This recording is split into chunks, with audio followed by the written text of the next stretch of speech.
Considering it's been only a couple podcasts and like just a week or something, week and a half, a whole lot has changed. Like, holy shit, a whole lot of differences in the old podcast and the new one. How's everything going? Yeah, well, this one compared to last time when you asked me, I couldn't tell you what was up. Yeah, but this camp had the worst luck.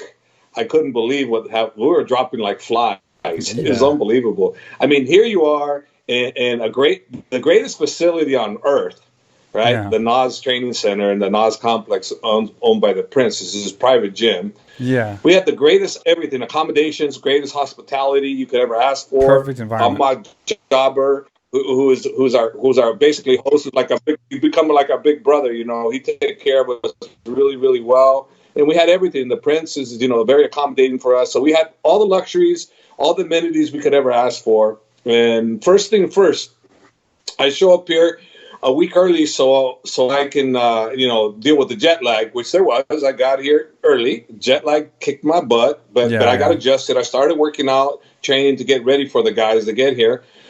Well, Khabib shows up about 5 days after I do, and he comes in and he has the mumps. And I'm like, what the hell's the mumps? And I go, because in the good old US of A, we have vaccine. We don't have the mumps. We haven't even heard of the mumps, right? So I'm like, what the hell? I look it up. It's a 2-week, basically, death curse. Yeah. You're out. So I'm like, oh, crap. When did you get the mumps? Oh, the day before his father's event that he threw in Russia. Yeah. So that was on a Thursday. He got the day before. So he shows up that week.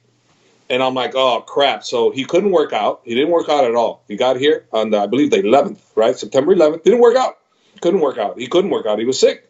So then come Monday, the following Monday, which was the 11th, 12th, 13th, 14th, 15th, about the 16th, he said, okay, I gotta work out. He's got to work out. We can't be going 2 weeks without any workout. Something we got to work out. So he worked out really light on Tuesday. And then Wednesday, he seemed to get a little bit better. And then Thursday, before training, I'm like, where's Khabib? Coach, he's in the hospital. I went, oh, no. It got worse. So he was in the hospital for 3 days, bro, another IV and everything. And I'm like going, oh, man, this just couldn't have gotten any worse, man. I'm like, holy moly. I'm going, oh, my gosh.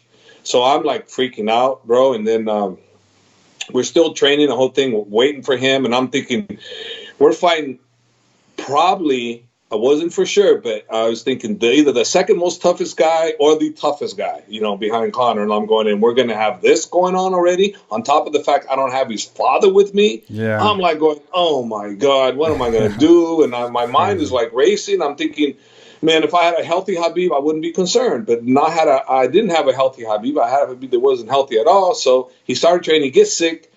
Then he gets out of the hospital 3 days later. He can't work out still because he's got to rest. So he rested another 3 or 4 days, right? So we're already like, almost 3 weeks into camp. He still hasn't been able to really work out. Yeah. So finally, he gets to work out, and he works out light that whole week, right? And it goes, Coach, we got to do the sparring. I go, absolutely, we got to do the sparring. We're way behind the 8 ball. So he does sparring, right? And the first sparring session, I was like, no, shit, we're in trouble. There was a lot of things, but there was his first one, so I'm like, okay, it's going to get better. The rust, then we had the first sparring session was on a Friday, and that was we're here almost a month already, bro. So we had our first sparring session on a Friday, and I'm going, oh man, not good at all. And I'm thinking, oh shit. Then Monday we had another sparring session, and he looked almost double what he did on Friday. So I'm thinking, okay, I'm starting to feel comfortable, and I'm going, good, okay, yeah, all right, we're good to go. Then all of a sudden Wednesday comes, second round, he's going for a takedown, and all of a sudden he stops, and I'm like, what's going on? What happened? I go, why did he stop? And because he's such a warrior, he doesn't show any pain. Yeah. And I'm like, what's going on? And all of a sudden, his foot, right? And I'm like going, I just heard it. Oh, it's real bad. Blah blah blah. So okay, so he continued to spar that one out, right? And I'm thinking, but it was obviously very bad, right? And next thing you know, we take a couple of days off, and then he has an X-ray, broken toe. So I'm going, shit, and then a broken toe. We're 3.5 weeks out from the fight, 3.5 weeks out, broken toe. And I'm like, great. This is all we need. Great. So now we're in that situation.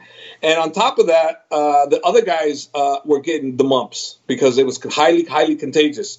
So we had another fighter, actually 4 fighters got the mumps. You know, they got thrown out of their fights. Umar got thrown out of his fight. Not only did he get the mumps, he got staph. Yeah. You know, he got out of the fight. And then Islam Magvidov, same thing too. He got thrown out of his UAA Warriors fight because he got the mumps. You know, and I'm like, oh my God, what's next? You know, and a bunch of guys got staph, and it was just one thing after another, man. And I'm like going, this is a cursed camp. You know, we had the greatest facility, had the greatest host, had everything going for us, but the camp itself was bad. You know, and I'm like going.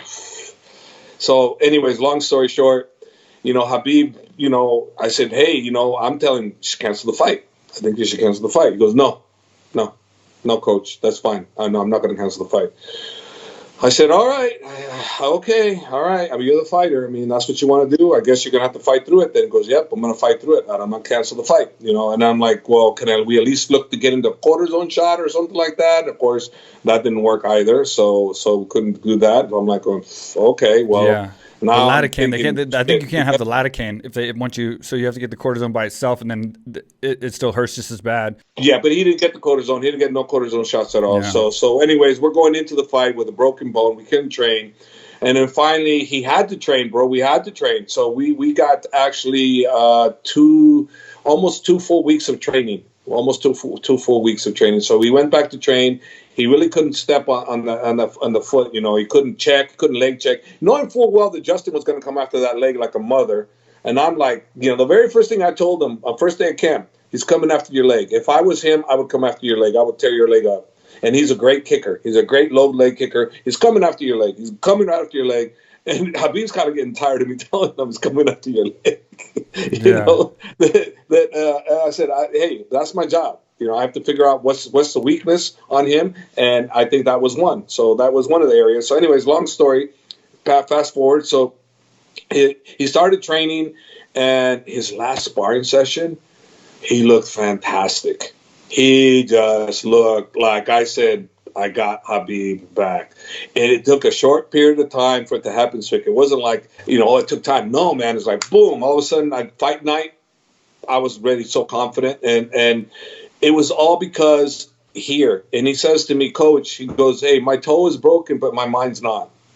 You know, and I said, that's good, because that meant that, you know, no matter what was going to happen, the toe wasn't going to be a factor. And we couldn't use the toe as an excuse. So if things didn't go our way, I wouldn't be talking to you about the toe. I wouldn't even say nothing about it, because, you know, that's sour grapes, you know, because all fighters get injured. All fighters come in messed up. I'm just explaining the truth of what happened. And